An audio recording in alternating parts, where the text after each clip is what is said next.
Foque. A lusofonia em foco. Bem-vindos a mais um programa Enfoque pela Rádio Transforme e pela Revista em Comunidade. Hoje, bem-vindo, está aqui conosco. É uma honra para nós recebermos você no nosso programa. Bem-vindo. Seja bem-vindo. Bem-vindo mais uma vez à Rádio Transforma, caro bem-vindo. Vocês são muito simpáticos, muito gentis comigo. Eu não mereço também a honra. Obrigado. Claro que É merece, sempre um merece. gosto, sempre um prazer. Sempre hoje... foi e continua a ser um grande lutador pela liberdade. E é isso que... Esta é a coerência da minha vida. Isso que faz a sua grandeza. Obrigado. É uma honra, a honra é nossa tê-lo aqui connosco. Muito obrigado. E nesse momento especial que nós estamos no mês de abril. O mês de abril, para Portugal, é o mês da comemoração da Revolução dos Cravos. E nós temos um paralelo. Portugal saiu de uma ditadura. E nós também. E nós corremos um risco muito próximo agora, muito recentemente. Nós estamos quase que renascendo como nação, nós brasileiros. Então, bem-vindo. A minha primeira pergunta para você é sobre o papel dos militares. Você que sempre foi um homem da cultura, sempre vinculado à cultura, e no regime militar de 64, depois no período democrático que nós vivemos, e depois de volta a um período de trevas, né, que a gente viveu no período Bolsonaro, e agora de volta. Então, qual é o papel que você vê dos militares nesse constante ir e vir de democracia, ditadura, ameaças e golpes? Não é muito diferente do que se passou em Portugal no século XX. Há uma similaridade, não é semelhante, mas é similar. Após o fim da monarquia, diversos golpes militares ocorreram em Portugal. A maior parte deles impondo uma ditadura militar, com apoio, para minha surpresa, do poeta Fernando Pessoa. Nunca pensei que Fernando Pessoa fosse a favor de uma ditadura militar, que mais tarde ele vai rever isto, quando Salazar começa a censurar e a criar o Estado Novo. Os militares só saem da cena da política portuguesa, na verdade, com a Revolução dos Cravos, quando eles entram em cena para recompor a democracia e retiram-se do cenário político logo depois, um ano depois, 2 anos depois, retiram-se e a democracia plena vem fora em Portugal. Mas também não foi diferente. Embora estivesse na Europa, ou estivesse no primeiro mundo, Portugal também fez parte, no início do século, desta parte militar. No Brasil é pior ainda, ou foi pior e é pior ainda. Os militares brasileiros, desde o fim da Guerra do Paraguai, nós movemos uma guerra de tríplice aliança, Brasil, Argentina e Uruguai, contra o Paraguai. Fomos vitoriosos, por volta de 1868, 65, 1860. Dali em diante, os militares brasileiros se outorgaram o poder de tutelar a sociedade brasileira. Não é só a partir da proclamação da República, é bem antes. A primeira grande crise militar se instalou em 1871, na monarquia, no Império de Dom Pedro II, dos Braganças, de Orleans e Braganças.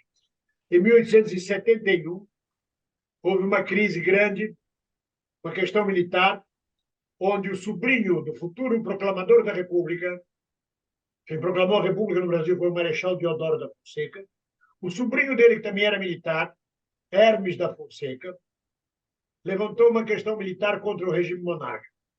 E foi preciso a intervenção de Deodoro da Fonseca para pacificar os ânimos. Dali em diante, os militares se outorgaram o poder de tutelar a sociedade brasileira. Em 1883, 6 anos antes da proclamação da República, porque o governo resolveu cobrar uma cota pela saúde, pelo sistema hospitalar militar brasileiro, cobrar do salário dos militares. Nós tivemos a questão militar que durou anos. Foi até 1887, foram 4 anos de grande rebelião militar contra a monarquia, contra essa cobrança também. Conseguiu-se chegar a um acordo. E, afinal, em 1889, outro golpe militar, com Deodoro da Fonseca no comando, já senil, já quase não conseguindo Ele não conseguiu nem levar sua espada, não conseguia carregar a sua espada, tão velho e doente, mas ele era o grande marechal. Proclamou a República num golpe militar, com apoio de alguns civis republicanos que achavam que estavam fazendo um grande bem ao Brasil, como vivandeiras nos quartéis, pedindo aos militares: deem um golpe, proclamem a República. E, vergonhosamente, o imperador foi posto para fora do Brasil da noite para o dia. Teve que ser embarcado de madrugada, às escondidas, ele e a família real, com a roupa do corpo, num brigue, que foi escoltado e mandado de volta para a Europa. De lá para cá, os militares participam da política brasileira e tutelam cada vez mais a sociedade civil brasileira. Eles se esquecem que eles são funcionários públicos. Eles não são os donos da pátria.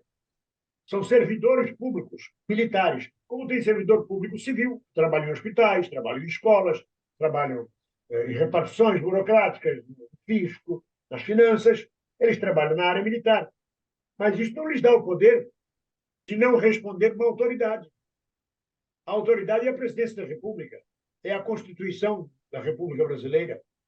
Então, eles deram um golpe em 22, deram um golpe em 30, deram um golpe em 37, deram um golpe em 45, deram um golpe em 54, deram um golpe em 55, deram um golpe em 64, e agora tentaram outros golpes, agora com o Bolsonaro.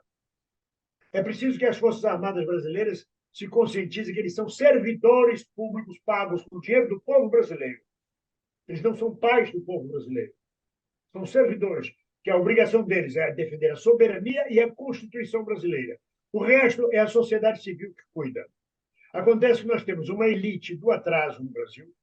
Nossos industriais e comerciantes são profundamente atrasados, são do tempo do Brasil colônia, do escravagismo ainda, querem manter seus benefícios e, para isso, precisam das Forças Armadas.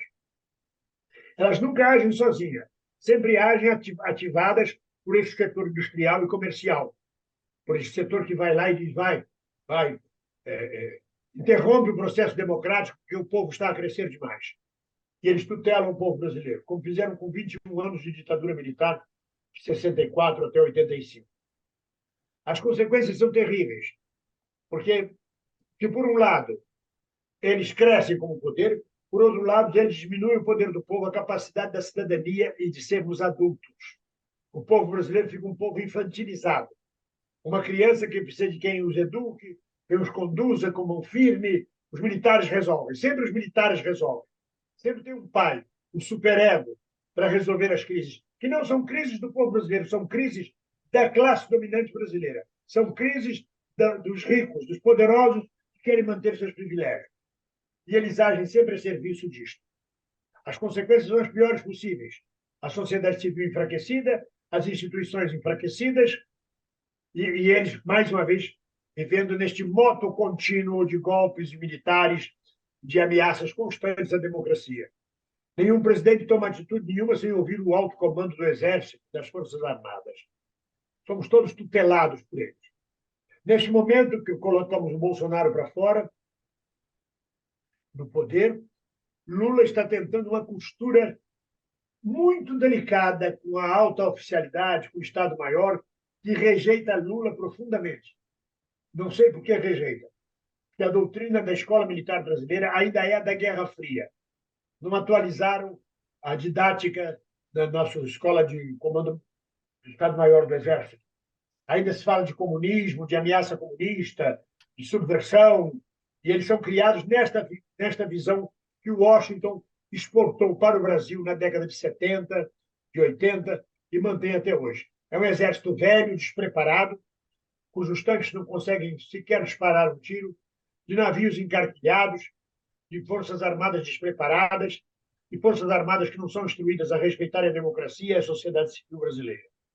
Neste momento, o Lula está travando uma batalha para fazer as Forças Armadas respeitarem a vontade popular, fazer as Forças Armadas entenderem o papel de servidores militares que são. É verdade, é verdade que as Forças Armadas brasileiras têm prestígio na sociedade brasileira. Eles arrogam-se de serem a instituição com mais prestígio na sociedade brasileira. Isso é verdade. Senhor Henrique, é verdade, vou lhe dizer de um ponto de vista por quê. O senhor imagina que o serviço militar no Brasil é obrigatório. Então, com 18 anos de idade, o jovem vai servir o exército. E lá, o jovem pobre, sobretudo, família grande, aprende disciplina, aprende respeito, aprende autoridade, aprende o serviço, e às vezes sai até com uma profissão. Então, ele passa a respeitar e cria uma fraternidade com essa oficialidade. Embora o capitão, o sargento, seja profundamente autoritário e muitas vezes arbitrário, cria uma impressão de as Forças Armadas são uma coisa boa. As Forças Armadas. Para isto contribui muito a imprensa corporativa brasileira, para esta visão de Forças Armadas com maior prestígio. Tem a ver com o positivismo que vigorou no Brasil no século XIX e início do século XX, filosofia positivista. E que está na bandeira, está na bandeira Está na bandeira, a ordem e progresso. A ordem e progresso, que era o lema do positivismo. Mas olha, é curioso que a Guerra do Paraguai foi um desastre. As Forças Armadas brasileiras comportaram-se, apesar de terem ganho a guerra, comportaram-se vergonhosamente. As intervenções militares das Forças Armadas brasileiras, por exemplo, na revolta de Canudos, foram uma vergonha. E ainda conseguem ter prestígio na sociedade brasileira, apesar de terem tutelado o país durante tantos anos, e o país mais rico do mundo continuar a ser um dos mais miseráveis, daqueles que têm mais miséria no mundo. E tutelado sempre pelas Forças Armadas. E esse discurso de prestígio das Forças Armadas não é desmontado, não é explicado aos brasileiros que as Forças Armadas brasileiras têm sido uma fraude, em muitos aspectos, não cumprem as funções delas, acabam por usurpar o poder político, em vez de subordinarem ao poder político e defenderem o interesse nacional. Isso não é explicado aos brasileiros, para que, de uma vez por todas, as Forças Armadas sejam colocadas no seu lugar? É porque, na verdade, é preciso saber que prestígio é esse. Por exemplo, temos que olhar o percentual de prestígio. Essa é a instituição de maior prestígio, mas de quantos por cento de prestígio na sociedade brasileira? 25%. Porque a Igreja Católica tem 20%, o Congresso Nacional tem 10%. O grande prestígio não passa de 30% da população brasileira. E é justamente esta que é formada por jovens militares, famílias de militares. Nós temos um exército grande. Nós temos 300 mil homens no exército. E mais 300 mil entre a aeronáutica. São 600 mil militares.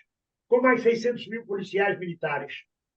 Porque a Polícia Militar do Brasil, que seria a GNR, Portugal, é subordinada diretamente ao Exército Brasileiro. O comando dessa polícia, quem escolhe é o comandante do Exército Brasileiro, não é nem o presidente da República, nem o governador. Então, são mais de 1 milhão de militares. Multiplique isto por 5 famílias, 25 pessoas, são 5 milhões de pessoas a aplaudir os militares e dizer que os militares são bons.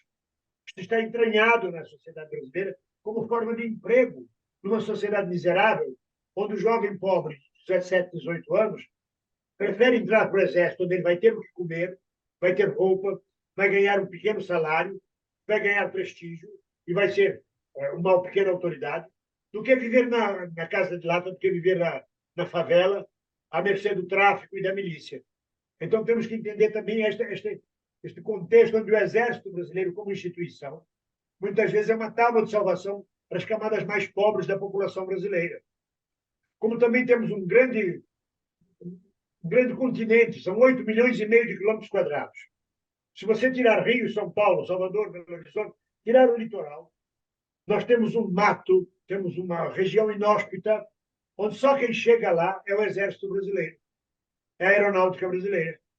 É o interior do Mato Grosso, o interior da Amazônia, e essa gente leva médicos, leva assistência social, o pequeno oficial que é destacado por uma vila na Amazônia, ele vira autoridade, vira juiz, prefeito, juiz de paz, ele toma as autoridades, ele faz casamento, e isto é a presença do Exército, como integração nacional. Eles se aproveitam disso. A camarilha comandante do Exército Brasileiro, se completa com este sistema de elite, com este sistema financeiro opressivo. Ele aproveita disso para exercer o poder em conluio. A ditadura de 64 não foi uma ditadura militar apenas, foi uma ditadura civil e militar, com diversos industriais financiando a tortura, financiando o exército, financiando os segmentos terroristas das Forças Armadas brasileiras, a ponto do presidente da Ultragás, uma grande companhia de gás do Brasil, ter sido assassinado, justiçado pela esquerda brasileira, porque ele financiava, mandava vir aparelhos de tortura dos Estados Unidos, e ele nem brasileiro era, financiando a tortura no Brasil. A participação, por exemplo, do jornal A Folha de São Paulo, que são comerciantes, que emprestavam os veículos para transportar os presos políticos, ou para ajudar a prender os presos, ou para transportar mortos, torturados, assassinados na madrugada. O jornal A Folha de São Paulo tem lá o pé preso com a ditadura militar, o rabo preso com a ditadura militar. Então, foi uma ditadura civil e militar, onde a grande classe dominante se aproveitou, se não completou durante anos deste poder que o militar exercia em nome dela, e onde a cúpula militar também se aproveitou bastante disso. Até porque havia censura total e não sabemos até hoje a extensão da corrupção durante o regime militar. Bem-vindo. Eu queria aproveitar disso que você está falando, que nós temos um problema sério, né? Nós temos o governo tomou posse, está com 3 meses de governo, tal, mas a gente tem um fogo amigo, né? Tem um problema sério, que é um governo de frente ampla, teve que agregar pessoas de diversos partidos e tal, mas que tem uma certa resistência, não temos só uma questão militar. Por exemplo, o militar e o Ministério da Educação. Nós temos escolas militarizadas, não é? E que não era o momento já da gente ter rompido com isso, já mandar os militares de volta para a caserna e fiquem lá, aguardem ordens e cumpram, né? Aquilo que for a ordem afinal, o presidente é o comandante em chefe, né? Então, não é hora de ser um pouco mais incisivo com eles, ou você acha que tem que ser no banho-maria mesmo? A política é a arte do possível, né? Como diz meu amigo Dmitry Salles, nós não ganhamos uma eleição para fazer um governo popular, um governo do mando popular. Nós ganhamos uma eleição para derrotar o Bolsonaro. O único projeto que foi feito era derrotar o fascismo e o bolsonarismo. Não há um projeto de governo. Nós não votamos num projeto de nação. Durante o processo eleitoral não foi discutido um projeto de Estado. Não foi discutido vários papéis que o novo governo deveria assumir. Foi feita uma grande frente pela democracia contra o fascismo. É só isso. A nossa vitória foi só esta. Agora, ou se estabelece, o governo estabelece um programa de governo, projeto de governo, até para que todos os ministros possam atuar sabendo o que estão fazendo. Senão, cada ministro faz por sua conta, como está a fazer o ministro da Educação, que não está obedecendo a ordem do presidente, que não aceita mudar o sistema educacional brasileiro. Como fez lá o ministro, lá, o tal do Juscelino, outro ministro, não sei nem de que área era, também que andou falando besteira. Cada ministro fala o que quer, porque não tem um projeto de governo ainda. O que o Lula está a fazer é reconstruir o que foi destruído por Bolsonaro. O Bolsa Família, a universidade, a verba de cultura, a saúde pública, o SUS, Minha Casa Minha Vida, tudo isso é o que estamos reconstruindo o passado. Ainda não conseguimos pensar no futuro. E não há ainda um projeto de nação, um projeto de Estado. Nem projeto de governo, que há uma diferença entre projeto de governo e projeto de Estado. Projeto de Estado é onde você não mexe depois de pronto. Aquilo que pertence ao Estado. O SUS, por exemplo, é um projeto de Estado. Sistema Único de Saúde. É como o SNS de Portugal. É um projeto de Estado. Pode mudar o governo, ele continua a existir. Mas nós não temos nem projeto de governo, nem projeto de Estado. Porque a nossa luta, a nossa eleição, a nossa vitória foi para derrotar o fascismo. Então, não sabemos nem por onde começar. Não sabemos qual é a extensão da raiz fascista no Exército Brasileiro atualmente. Nós temos um exército que aparentemente é fascista, que aparentemente é reacionário, conservador, defensor das elites, mas não sabemos a extensão, qual é a percentual, ou se uma minoria grita e os outros seguem para manter a disciplina. Mas o problema nosso mais sério no momento é que governo nós temos e que Estado nós queremos, que nação nós queremos. Muito bem, acabou o Bolsonaro. Já estamos com 100 dias de governo. E aí? Vamos para onde agora? Qual é o projeto? Depois de ter feito a reconstrução do passado, qual é o nosso futuro? Isso é uma discussão que tem que ser travada. O governo de transição, estabelecido em dezembro, assim que Lula ganhou a eleição, tratou de ver os pontos fracos que tinham que ser reconstruídos. Mas não há projetos novos. Há um desmonte do fascismo e do bolsonarismo. Mas não aponta caminhos. E a educação brasileira vai ser como? Qual é o projeto de Estado para a educação brasileira? Temos lá um projeto de governo. Daqui a 4 anos sai o Lula, entra o Bolsonaro de novo, destrói tudo de novo. É isto. Mas o Brasil... O medo, desculpa, Henrique, o meu medo é o seguinte: se a gente não coloca logo os pontos nos is e não coloca logo os militares nos seus lugares, eles estão sempre à espreita, não é? Eles estão sempre ali esperando uma oportunidade, como você falou, daqui a 4 anos podem estar de novo, Bolsonaro pode ser eliminado agora com essa impossibilidade de se reeleger, né? Há um risco de inelegibilidade do Bolsonaro, pelas coisas que todas que sabemos, não sabemos como é que isso desenrola, mas há um risco. Então, eles tiram um e põem outro. E aí? Não era o momento da gente fincar, sei lá. Mas é preciso saber se nós temos poder para isto. Porque a concertação, a grande aliança feita, era pela democracia contra Bolsonaro. Era para tirar Bolsonaro. Não se discutiu a questão do Exército Brasileiro. Não se discutiu as instituições nacionais. Não se discutiu a ação do Supremo Tribunal Federal. O Supremo Tribunal Federal que não deu habeas corpus para Lula e levou Lula para a cadeia por 580 dias. O direito de habeas corpus que Lula tinha. Qual é a culpabilidade do Supremo Tribunal Federal no exercício de 4 anos de um governo fascista de Bolsonaro? Então, nós não discutimos nada disto. E a política era tudo possível. É possível começar a botar os militares na linha, mas com que indústria? Com que apoio financeiro? De que bancos? Agora mesmo não se consegue nem mesmo baixar os juros do Brasil. O Lula não consegue autoridade com o Banco Central, com juros de quase 14%. E o presidente do Banco Central diz que não baixa os juros. Isso impede o país de crescer, impede o povo de ter crédito, impede as camadas pobres de terem acesso à economia. Não aumenta o consumo. Nós temos uma elite industrial e comercial atrasada. Nós temos 220 milhões de habitantes e eles se satisfazem com 30 milhões de consumidores. Os outros, para eles, é lixo. Eles são pobres de pensamento. Eles não querem 200 milhões de consumidores. Eles querem basta 30 milhões, já está bom. E não mudam nada, não dão um passo à frente e apoiam esses juros altíssimos. Que beneficiam os banqueiros. Os bancos vão pedir dinheiro emprestado ao Estado a pagar 14% de juros e vão repassar esse crédito para habitação, para o crédito pessoal, a 20%. Vão ganhar mais do que nunca. Para os bancos está ótimo, para o povo brasileiro. Então, tem que mexer nisso tudo. E esta gente financia os militares. Bem ou mal, é o poder, é o outro poder brasileiro. O Lula é a personalidade própria para enfrentar os militares, para pôr os militares na ordem, nomeadamente, por exemplo, para acabar com essa promiscuidade entre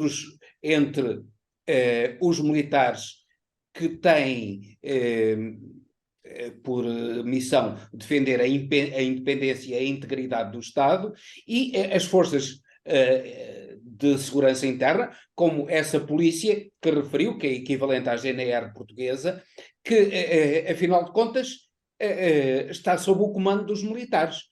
Aqui, a polícia, a GNR, por exemplo, e a Polícia de Segurança Pública, pode eventualmente ter um militar no poder. Frequentemente tem, sobretudo a Polícia de Segurança Pública, tem polícias de carreira, comandos que vêm da carreira militar. A GNR mais aparece algumas vezes com militares no comando, mas esses militares são nomeados pelo governo. não são nomeados pelas Forças Armadas, porque as Forças Armadas têm por missão defender externamente o país. A polícia, ou as polícias, têm por missão manter a segurança interna do país. Ora, a segurança interna do país, como é óbvio, tem de estar nas mãos do governo. Mas, Henrique, O Lula é a personalidade capaz de fazer isso? Não. mas o momento era tão propício, a gente está com todos esses escândalos. Usaram o dinheiro do combate à Covid para comprar picanha, salgadinho e outras coisas mais, fora próteses penianas, Viagra e outras bobagens. Eu acho que o Exército está tão desmoralizado nesse momento que era um momento da gente entrar de sola. Ou não? O Lula não é a pessoa indicada para isso. O Lula sempre foi um conciliador. Ele veio do movimento sindical, sempre conciliou com os patrões, sempre fez a aliança não com a burguesia, mas sempre buscou a conciliação de classe, resolver na justiça do trabalho as pendências, às vezes com greve. O máximo de revolução que ele chega é comandar uma greve metalúrgica. E o espírito dele é conciliador. Você precisa mais do que um conciliador. E o que ele faz agora é conciliar. Nós tivemos já grandes avanços. É preciso ver isto. Por exemplo, o novo ministro-chefe do Supremo Tribunal Militar diz que os crimes que não são militares serão julgados por tribunais civis. Porque todos os crimes cometidos por militares eram julgados pelo Supremo Tribunal Militar. Tinha fórum especial. Agora, só se for um crime cometido no exercício militar. Se, por exemplo, um soldado de guarda atira e mata uma pessoa, vai responder no Tribunal Militar. Mas se um soldado mata a mulher dele, vai responder na Justiça Civil. E já tem vários militares da ativa e da reforma, respondendo o processo pela tentativa de golpe de 8 de janeiro. E o Exército está calado aceitando isto, tendo que aceitar isto. São vários avanços já nesta área. É um avanço. Lorelai, a gente acha que as Forças Armadas estão desmoralizadas nesse momento. Estão. Mas o brasileiro normalizou a corrupção. O brasileiro normalizou a violência. Normalizou. Ele disse, as Forças Armadas foram corruptas. As Forças Armadas desviaram o dinheiro da vacina. Mas todo mundo fez isso. Todo mundo faz isso. O Brasil não tem jeito. Esse é o pensamento da massa. Nós, como elite, dizemos, está desmoralizado o Exército Brasileiro. E não tem moral nenhuma, realmente, a não ser pelo poder das armas. O general Mourão, reformado, senador pelo Rio Grande do Sul, diz que o Exército e as Forças Armadas servem para meter medo, que não tem que ser fraterno, tem que amedrontar. Isto é Maquiavel. O poder tem que ser... Não, é Hitler. É Hitler e Mussolini. É Hitler e Mussolini. Porque era Hitler que dizia que o rei do medo era o rei do mundo. Sim, mas o senhor veja, ele foi senador, eleito senador pelo Rio Grande do Sul. Concorreu com Olívio Dutra, um brasileiro digno, honesto, um homem que dispensou carros oficiais, andava de autocarro, um homem que não gastava um tostão do Estado. Perdeu a eleição para este crápula do Mourão, do general Mourão. O povo teve o direito de votar e escolheu o pior. Como é que você resolve? Porque somos um povo infantilizado, um povo que há mais de 100 anos é tutelado pelas Forças Armadas e pela mídia e pela classe rica, pela Casa Grande. É a Casa Grande senzala, querendo ou não. É como se dissesse a todos os brasileiros, vocês são pretos, são escravos, vocês não entendem de poder. Nós, os brancos da Casa Grande, é que entendemos. Fica quieto que a gente resolve o problema. Ainda continuamos assim, um povo infantilizado, profundamente infantilizado. A mim me surpreende, por exemplo, Portugal, que os portugueses acompanham a votação do orçamento. Porque todos os portugueses pagam IRS. Se não pagam, pelo menos têm que declarar IRS. No Brasil, não. A maioria absoluta dos brasileiros não paga imposto de renda. E os que pagam só negam. E as grandes empresas só negam. Então, o povo brasileiro, o povo, está pouco ligando à votação do orçamento. Se vai mais orçamento para a educação, se vai para a saúde, se vai para as Forças Armadas. Não faz nem ideia do dinheiro do imposto. Por quê? É um povo infantilizado, sem cidadania, acostumado desta forma. E sem cidadania você não reivindica seus direitos. E é direito. A história do Livro Vermelho em Portugal é fantástica para nós brasileiros. todos os lugares tem um livro vermelho onde o cidadão reclama. Uma cópia vai para o Estado, outra cópia fica para o cidadão, outra cópia fica com a empresa. É uma verdadeira ameaça. É uma ameaça contra os desmandos. No Brasil não temos isto. Somos infantilizados, completamente infantilizados. Ainda voga no Brasil, sabe com quem está falando? Eu sou o coronel fulano de tal, eu sou o empresário dono de tal, eu sou o fazendeiro tal. E há uma visão deformada da esquerda dizendo assim, a hora que o país ficar passando fome, haverá uma revolta. Não, é o contrário. Quanto mais aumenta a fome e a miséria, mais submisso o povo fica. Aceita vender a alma por um pedaço de pão para si e para sua família. Não se rebela. É em boas condições de vida que o povo pode se rebelar. É em boas condições de cidadania, como aconteceu agora na França com a questão da aposentadoria. Não é com a miséria. No Haiti, a miséria é plena e eles não se rebelam. Ao contrário, partem para a barbárie. A frase socialismo ou barbárie se aplica ao Brasil. Neste momento, no Brasil, há vários anos estamos vivendo a barbárie. Hoje mesmo estou chocadíssimo com a notícia de um louco que avançou numa creche com um machado e matou 4 crianças da creche e feriu outras 3, em Blumenau, Santa Catarina. 4 crianças mortas na creche a machadadas. Por quê? Só pela violência. É barbárie. Não matou mais porque a professora conseguiu trancar uma sala com os bebês. Sabe o que é uma criança de 4 anos ser morta a machadada na segurança de uma creche? Isto é barbárie. O Brasil não caminha para uma revolução, caminha para a barbárie.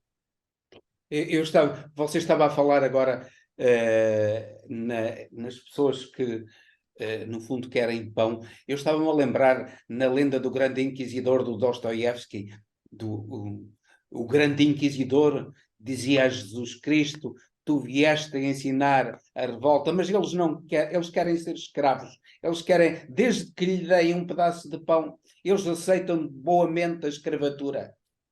É exatamente isto. Está em Dostoiévski. É exatamente isto. Desde que ele possa ter lá um churrasco na laje da sua casa, da sua morada, aos domingos, para ele pode ser qualquer presidente. Quanto mais aumenta a miséria, mais aumenta a submissão, porque o medo de passar fome, de ter que segurar a família, prover a família, é muito grande. Faz Então qualquer aí, negócio. então aí o sistema de ensino e a comunicação social têm um papel essencial. Está a ser feito alguma coisa no Brasil para que o sistema de ensino e a comunicação social mudem, porque a comunicação social continua a dar novelas aos brasileiros, a maior parte das vezes perfeitamente tontas, dando uma imagem de riqueza e de bem-estar que os brasileiros na realidade não têm. Com essa imagem de grandeza e de bem-estar, eles fazem acreditar aos brasileiros que o mais desgraçado, se trabalhar, é a doutrina das igrejas, da Universal e de outras seitas religiosas. Se eles trabalharem e se eles tiverem fé, terão o apoio de Deus e portanto, serão também bem-sucedidos. É possível. Está a ser feito alguma coisa para mudar essa comunicação social? Olha, nós temos 2 tipos de comunicação social. Como você está falando da mídia corporativa. Da mídia corporativa. corporativa. Novelas, produz filmes, audiovisual, a que dá notícias diárias nos grandes jornais. Mas há a comunicação social como órgão de governo do Lula. Paulo Pimenta, você colocou muito bem. E há a comunicação social do Partido dos Trabalhadores também. E essas 2 comunicações não estão a funcionar. Não só não tem ligação entre elas, como não tem competência para fazer frente à mídia corporativa. A mídia corporativa lança uma ofensa, lança uma fake news, e a comunicação social do governo é incapaz de responder à altura imediatamente. E a comunicação social do Partido dos Trabalhadores também não. Parece que não aprenderam com a direita como trabalhar a comunicação social. A outra comunicação social que você se refere, das novelas, do audiovisual, Há 500 anos de mercantilismo na cabeça do brasileiro, na cabeça dos povos, a dizer, seja individualista, seja empreendedor. Olha o teu vizinho, começou a vender pastel, está milionário hoje. Abriu uma rede de supermercados. Você pode. Se você der R$ 2 para Jesus, Jesus te dá um carro e uma casa. Isto 500 anos na cabeça, esta mídia corporativa trabalhando para isto. Esta comunicação social, quer através de arautos, depois com imprensa escrita, e depois com imprensa falada, e depois de imprensa televisionada. É muito difícil mudar esta mentalidade. O Brasil adotou, a partir de 1960, 1970, sobretudo, o way of life, o modo de vida norte-americano. Sociedade de consumo, capitalismo selvagem, individualismo. Mateus, primeiro os teus. A felicidade está diretamente ligada aos bens de consumo. A felicidade não está ligada ao estado de espírito interior. A proposta está ligada aos bens de consumo. Se eu não tenho um iPhone 14, que foi lançado agora, eu sou infeliz. Eu sou infeliz, que eu sou pobre, eu não tenho iPhone 14. Aí eu faço um esforço, roubo alguém, assalto, faço qualquer coisa, compro o iPhone 14. Naqueles primeiros dias eu volto a ser feliz. Eu tenho o iPhone 14. Aí lançam um iPhone 15. Eu não tenho o iPhone 15, eu sou infeliz. A mesma coisa com o automóvel. Compras um automóvel 0 quilômetro. Estou feliz, que maravilha. Lança um outro carro mais moderno. Eu sou infeliz, meu carro é velho, eu tenho que comprar um carro novo. A felicidade está, no Brasil hoje, diretamente ligada à sociedade de consumo no modelo norte-americano. Satisfazer a si próprio. Mas é que o Brasil não pode sequer copiar, embora o modelo norte-americano seja uma vergonha. Os norte-americanos que têm vindo para Portugal mostram isso. É que há um êxodo incrível de norte-americanos para Portugal. Incrível, ao ponto de o país estar, de certo modo, a sofrer com isso, porque eles vêm dos Estados Unidos, da classe média mais alta, e têm um poder de compra muito elevado para o padrão português, e são capazes de comprar ou arrendar casas em Lisboa e no Porto por preços completamente incomportáveis para os portugueses. Ora, os próprios americanos, estão a fugir da sociedade americana, daquela sociedade de consumo. E mais, aquilo que nós vemos é as ruas das grandes cidades americanas estarem cheias de miseráveis, deitados nas ruas, em tendas. Mas o Brasil nem a isso chega, porque o Brasil é uma sociedade em que a esmagadora maioria da população é absolutamente miserável. Os Estados Unidos ainda têm uma classe média relativamente ampla. O Brasil não tem. A classe média é uma pequena percentagem da população e a generalidade da população é absolutamente miserável. Isso não é demonstrado aos brasileiros que esse modelo não funciona, não pode funcionar, que tem de haver outro modelo que, sobretudo, não diga que na concorrência, no darwinismo social, isto é, na luta social, no quem quer, ou pode quem quer, ou quem tem poder faz o que quer. Não é possível demonstrar que esse tipo de sociedade é uma sociedade destinada não só ela própria à falência, mas destinada a manter os brasileiros, a esmagadora maioria dos brasileiros, no sofrimento. Não é possível, Henrique. Só seria possível através de uma revolução armada, com uma ditadura do proletariado, impondo novos valores sociais à força. Aí teríamos uma ditadura. E não é possível, porque o inconsciente humano deseja tudo. Deseja de sorvete ao carro da moda. Do sexo totalmente. Tudo. O inconsciente humano. Não podemos esquecer que os soviéticos trocaram o regime socialista por um hambúrguer do McDonald's. Trocaram todo o processo coletivo de vida por uma Coca-Cola. Porque o desejo era de Coca-Cola, o desejo era de McDonald's. Não é possível. Você não consegue mudar esta mentalidade sem uma revolução forte, uma mudança total de costumes e leis, exigências de cadeia, de punição para quem se opõe a isto. E aí você tem uma ditadura. Não é por aí, talvez.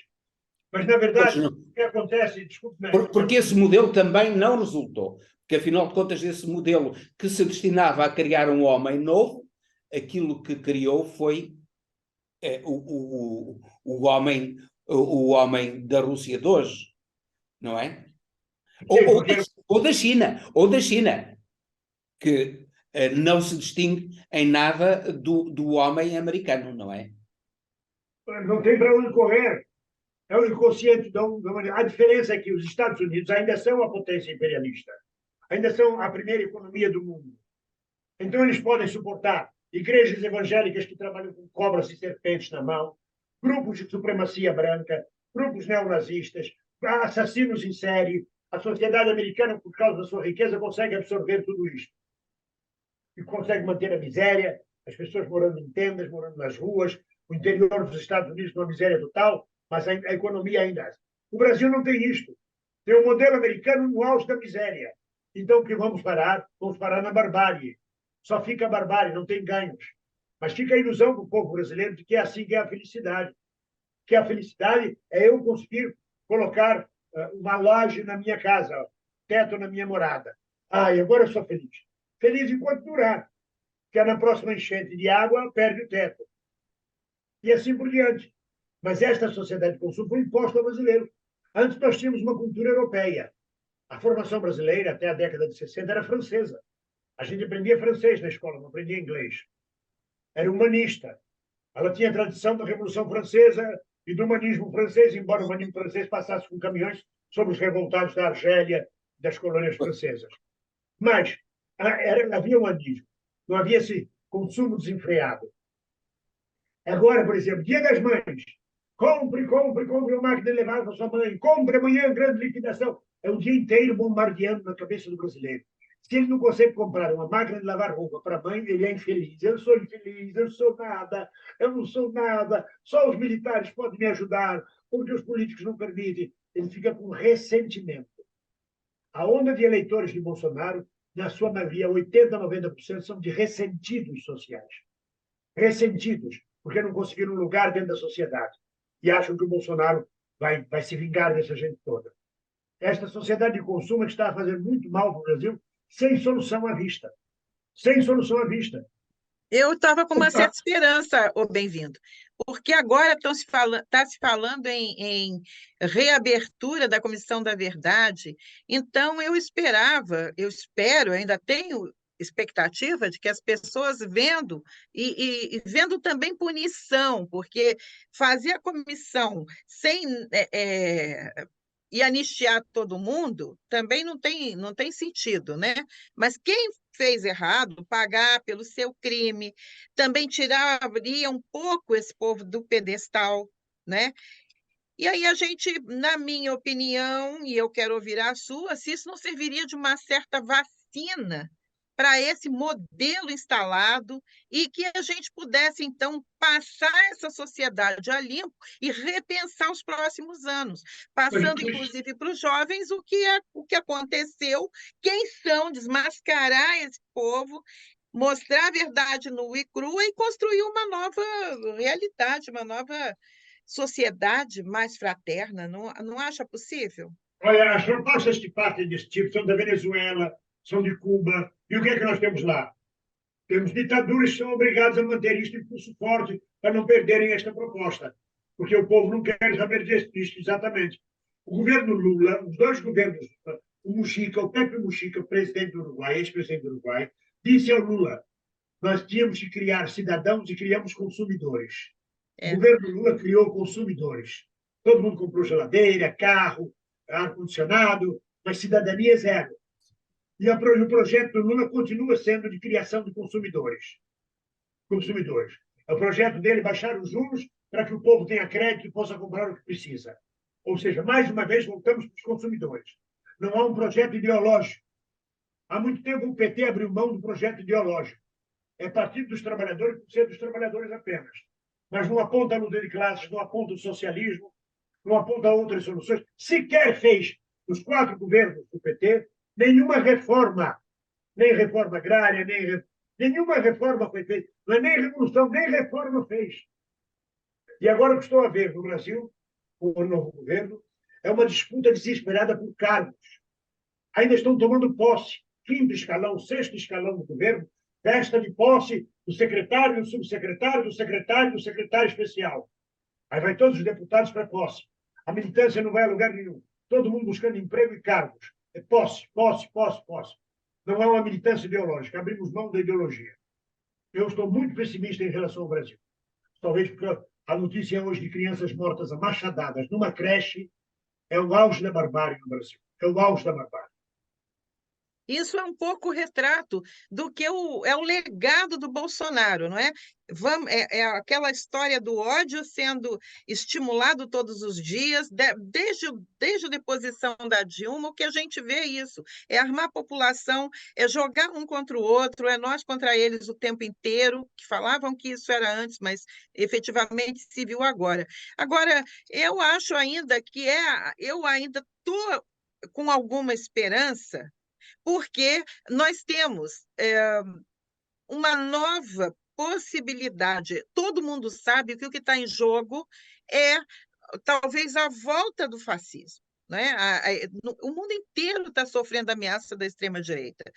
Eu acho que o que o senhor sugeriria para a comunicação social do governo Lula? Não estava na hora de fazer propaganda, de mostrar, de fazer coisas educativas? Na década de 70, estou me lembrando uma coisa, quando a gente ia ao cinema, quando a gente era criança, 70, 80, a gente via o Sugismundo. Lembra daquela história? Não jogue lixo no chão, não sei o quê. Aquilo pega. Não era hora de fazer coisas assim, essas coisas chiclete, essas coisas que grudam, que a pessoa não esquece. Não É hora de fazer isso. Mas para fazer isso, você tem que ter uma postura ideológica, saber que governo você tem, que governo você quer, que Estado você quer. E tudo que nós tivemos até agora foi a derrota do bolsonarismo. E pode voltar, porque o Lula não consegue trabalhar com esta frente ampla, sabotando o trabalho dele, do Banco Central, ao ministro da Educação, aos próprios aliados dele, a jogar contra ele. Então, não sei o que vai ser, não sei o que vai ser. A minha esperança continua. Eu sou coerente na luta e vou continuar lutando no Brasil socialista, libertário, educado. Mas vou dar um exemplo. Eu faço vídeos diários no meu canal. Quando eu faço um vídeo sobre sensacionalismo, tipo, Michel Temer vai para a cadeia, tem 60 mil visualizações. Aí eu faço um vídeo profundo explicando a questão cultural brasileira, tem 2.000 visualizações. Pessoas que se interessam. É isso. Eu faço um vídeo profundo explicando a alta de juros, tem 2.000 visualizações. As pessoas não se interessam. Mas se eu fizer um vídeo dizendo Michel tem um amante, lota, 100.000 visualizações. Então, como é que você vai fazer uma comunicação social com um povo que não está interessado, que está viciado nesta porcaria de rede social, da informação imediata e não do conhecimento e sabedoria? Você é informado, tem conhecimento, mas não tem sabedoria, não tem raciocínio. É uma dificuldade. E, ao mesmo tempo, eu tenho um canal. Eu sou obrigado a dar o que o espectador quer, senão eu não sou visto. E Fernando Pessoa dizia morrer e deixar de ser visto. É verdade. Agora, eu queria ainda fazer uma... A gente já está chegando no fim, e eu queria que você analisasse e comparasse o legado de Portugal, da Revolução dos Cravos e o Brasil. Há semelhanças? O que ainda precisamos fazer para conquistar o nosso Abril? Nós precisamos, no Brasil, ter uma revolução dos cravos. Precisamos que a média oficialidade e a baixa oficialidade se rebelem contra a oligarquia militar, porque é uma oligarquia, é o pai que é marechal, é o filho que é general, é o genro que é o capitão, é o neto que é tenente, já sendo formado para ser general. É preciso que a gente tenha uma revolução dos cravos que ateie do poder, que tire do poder essa oligarquia, que estabeleça métodos democráticos, que garanta a democracia, que seja muito claro no seu recado. É neste ponto que a Revolução dos Cravos de Portugal é um exemplo para o Brasil. Depois de 48 anos de salazarismo, salvo engano, tantas décadas de salazarismo e de regime repressor, Afinal, as Forças Armadas, jovem oficialidade, suboficiais, tomaram as frentes, embora tenham chamado o general Spínola, porque precisavam de um Deodoro para isto, e um marechal como cabedal para poder dar representatividade. Mas olha isto que a Revolução Portuguesa deixa para nós de exemplo. E que é possível reconstruir um Brasil democrático, soberano, cidadão, com as Forças Armadas ajudando a formar a cidadania e não a destruir a cidadania. É isto. Puxa, foi bom. Muito obrigada, adorei. Enfim, mas para isso a Comissão da Verdade, acha que a Comissão da Verdade é possível o julgamento dos militares implicados na tortura, militares e civis. Afinal de contas, essa Folha de São Paulo foi cúmplice, a Folha de São Paulo foi cúmplice da tortura e do assassinato. E houve empresas que foram cúmplices e que financiaram a tortura e o assassinato. É possível que a Comissão de Verdade leve ao julgamento de militares e civis que cometeram crimes, no fundo, crimes contra a humanidade? Não é possível. Isto me parece que foi uma concertação feita entre a maçonaria e várias outras confrarias secretas do Brasil, quando foi feita a redemocratização, e disse: nesse assunto não se mexe. Anistia e pronto, não tem julgamento, não vai se mexer. Agora conseguimos um processo por estupro de uma presa política. Um militar que está sendo processado na Justiça Comum por ter estuprado uma presa política. Um processo. Não. Porque a Comissão da Verdade, na verdade, só interessa à bolha, a esta bolha da classe média ideológica na qual nós vivemos. O grande povo, a grande massa, está pouco sabendo lá que diabo é a Comissão da Verdade. Quem morreu em 68 já faz 40 anos, 50 anos, 60 anos, isso. Eles não querem nem saber disso. A Comissão da Verdade está restrita a uma intelectualidade, a uma questão jurídica, a questão de uma elite política pensante brasileira. Ela não muda a nação brasileira. Ela vai reparar injustiças feitas financeiramente. Eu mesmo entrei com um processo, foi negado à época, pedindo reparação da perseguição política feita a mim. Já não tenho vontade de entrar de novo, deixa para lá, vou ficar discutindo uma coisa de 60 anos atrás. Mas o que a Comissão da Verdade vai fazer é desenterrar os mortos e ficar neste âmbito, satisfazendo os advogados, os juristas, algumas autoridades, mas duvido muito que ela mexa exatamente nessa questão, como fez a Argentina, como fez o Chile, como fez o Uruguai e vários outros países que tiveram ditaduras militares. Não fazem isto. Nem mesmo Bolsonaro. Não sei onde vai parar o Bolsonaro. Estamos a ver o Trump respondendo criminalmente no tribunal. Não sei se Bolsonaro chegará a isto no Brasil. O Brasil é um país de passadores de pano. Passa o pano, limpa, tira a sujeira, ficamos por isso mesmo. Vamos conciliar mais uma vez. Parece que é uma confraria maçônica e que é assim que tem que ser. Parece que aquele positivismo que criou a bandeira brasileira permanece até hoje sob forma de confraria, onde tudo se arranja, tudo se abafa e fica por isto mesmo. Mas é curioso que a maçonaria também, a maçonaria brasileira, tanto quanto eu sei, é desconsiderada por outra maçonaria, nomeadamente pela maçonaria portuguesa, do modo geral, é completamente desconsiderada. Que considera-se sobretudo grupos de exibicionistas, oportunistas, etc.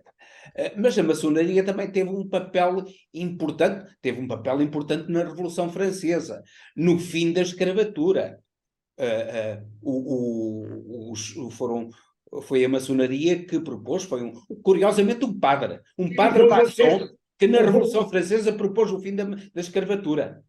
O Dom João VI proibiu a maçonaria no Brasil em 1810, coisa assim, e Dom Pedro I virou grão-mestre maçom, o filho dele virou grão-mestre maçom, proclamou a independência, com auxílio de José Bonifácio, dos maçons brasileiros. Mas hoje o Grande Oriente do Brasil transformou-se sei lá em quê.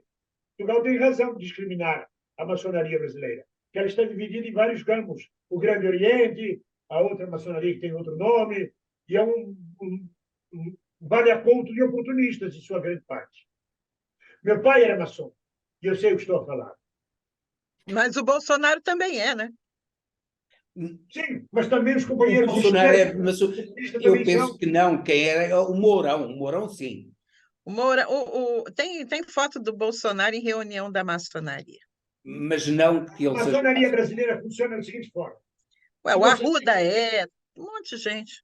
Se você tem poder, vale tudo, pode entrar. Direita, esquerda, todos se dão bem lá dentro. Quando tentaram lançar a candidatura minha a deputado no Brasil, imediatamente a maçonaria cercou-se de mim e me convidou para ir à loja e para participar da maçonaria. Independente de eu ser comunista ou não, e de todos que já estavam lá dentro. De direita, de esquerda, tudo misturado. Como é que resolve? Como é que vive desta forma? Pelo que vejo, é muito pessimista relativamente ao futuro do Brasil. Lamentavelmente. Mas Os é pessimista o futuro do mundo. Nós estamos à beira de uma guerra nuclear. Pois. Os Estados Unidos financiando a Europa, jogando a Europa numa aventura, enquanto os Estados Unidos ficam incólumes, vendendo armas e ganhando dinheiro. E a OTAN fazendo papel por ele. E a Europa toda mergulhando nesta guerra absurda, que não faz sentido nem da Rússia nem da Ucrânia estarem em guerra, estarem a fazer isso, a não ser uma provocação imperialista em relação às fronteiras da Rússia. E a Rússia passa a se defender e vice-versa. E quem ganha com isto? As potências capitalistas a vender arma e munição para a Ucrânia se endividando até o pescoço e a situação não anda. Esta guerra interessa a quem? Aos povos do mundo não interessa. Estamos com uma bomba atômica em cima da cabeça da gente cá em Portugal. Se explodir uma arma tática nuclear na Ucrânia, os bons ventos a levem a radioatividade para longe de Portugal. E nós cá em Portugal, com uma inflação de 10%, que nunca tivemos, e com um custo de vida dos alimentos a 20% de aumento, quem está a ganhar com isso? Os grandes empresários, as grandes indústrias, os grandes comerciantes, os supermercados, através da fome do povo, do custo do povo. Já basta a habitação, o problema da habitação em Portugal, que é gigantesco, por causa da ganância, porque os americanos e os ingleses podem pagar altos preços, coisa que o poder aquisitivo português não pode acompanhar. E não sabemos onde vamos morar. Um quarto T0 custando 1.000 euros de aluguel em Lisboa. 1.200 euros de aluguel em Lisboa, um T0. Alguém está a ganhar com toda esta crise. E não somos nós, o povo. Claro, claro. Os senhores do dinheiro estão a conseguir mais dinheiro à custa do povo, à custa do empobrecimento do povo e, sobretudo, das classes médias, não é? O pão que eu comprava no supermercado, que me custava 69 cêntimos, durante 3 anos me custou 69 cêntimos, passou para 89 cêntimos. É um aumento de mais de 20% do pão. Baseado em quê? Por quê? Por que esta ganância absurda, de repente? Baseado no seguinte, é que as empresas de distribuição e os bancos tiveram um aumento de lucros, os Pingo Doce, o Continente e outros tiveram um aumento de lucros de cerca de 50% de 2021 para 2022. Esses tiveram... as classes médias viram os seus rendimentos diminuir, os grandes grupos económicos viram aumentar, os bancos, sobretudo, viram aumentar os seus lucros de 50% ou mais. É esta a realidade em que, infelizmente... A guerra traz que não interessa a nenhum dos povos. Pois é, e a gente aqui que admirava tanto a postura da Europa, que não se deixava dobrar diante dos Estados Unidos, agora está vendo que não é bem assim, não é? Não. Que a gente está vendo que, para nossa tristeza, vergou-se completamente a OTAN e cada vez cede mais, e nos coloca em risco, porque E agora aumenta mais ainda, por causa da Finlândia que da entrou. Finlândia.